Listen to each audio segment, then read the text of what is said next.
तो देखो आज हम लोग किसके बारे में पढ़ेंगे? वृत्त के बारे में, जिसको अंग्रेजी में क्या कहते हैं? सर्कल कहते हैं। क्या कहते हैं? सर्कल कहते हैं। और एक प्रमेय है 10.1, वो प्रमेय क्या कह रहा है?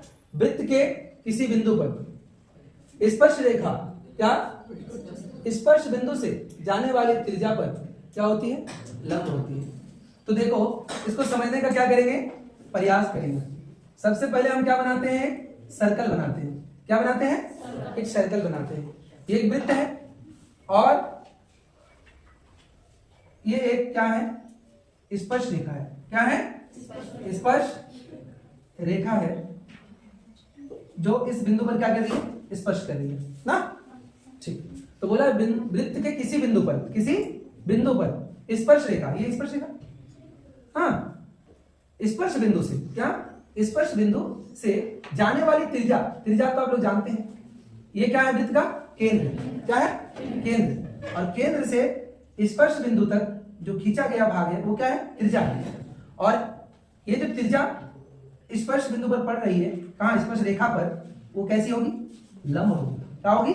लंब, यानी 90 डिग्री का होगा। क्या होगा? 90 डिग्री का होगा। बस ये प्रमेय यही बताने का प्रयास कर रहा है। ठीक है, याद रहेगा ना? ठीक। तो देखो चैप्टर वृत्त से यानी सर्कल से प्रश्नावली 10.1 का पहला क्वेश्चन क्या कह रहा है कि एक वृत्त की कितनी स्पर्श रेखाएं हो सकती है? तो इसका उत्तर क्या होगा? इसका उत्तर होगा, क्या होगा बताओ? अनंत। क्या? अनंत। अनंत का मतलब बहुत सारे, जिसका कोई अंत नहीं ना। तुम जितना स्पर्श रेखा खींच सकते हो उतना होगा ना। तो देखो कैसे, एक वृत्त बनाया, हाँ बोलो, बना लिया ना। तो हर एक बिंदु पर क्या बन सकता है? स्पर्श रेखाएं बन सकता है।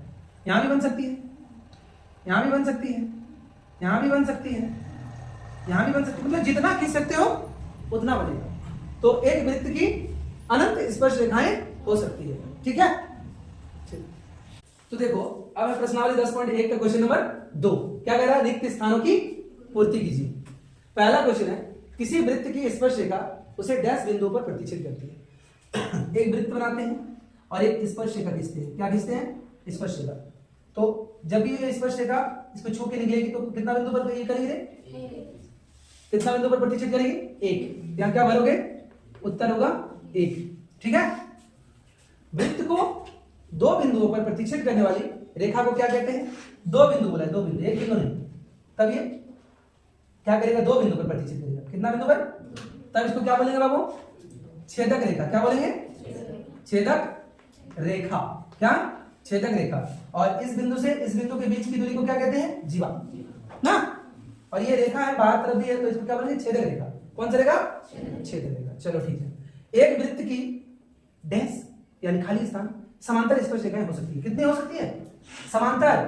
देखो समांतर जब बोलेगा तो दो हो सकती है, ऐसे और ऐसे। ये और यहां से क्या होगा? समांतर।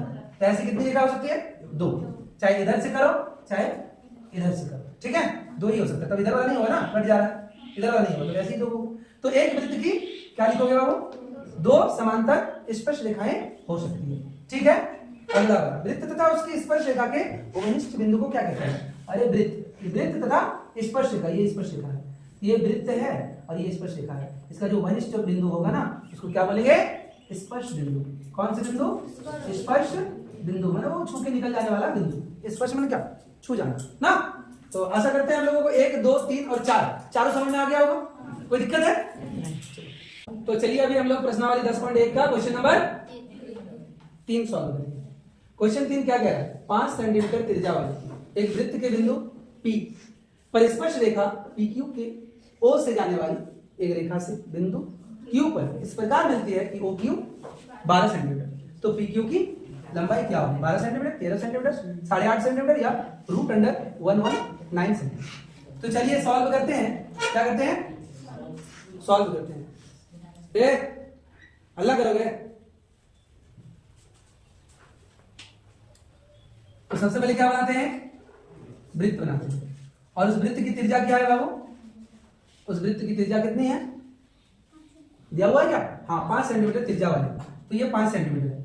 ठीक है, और वृत्त का जो केंद्र है उसको किससे दिखाते हैं? O से। वृत्त के बिंदु P पर, बिंदु P, ये क्या मान लेते हैं? बिंदु P। और ये है आपका स्पर्श रेखा। आगे जाएंगे तो आगे हमको लिखने की जरूरत नहीं। चलो ऊपर तरफ इधर दी, ये स्पर्श बिंदु से एक तरफ है, ठीक है।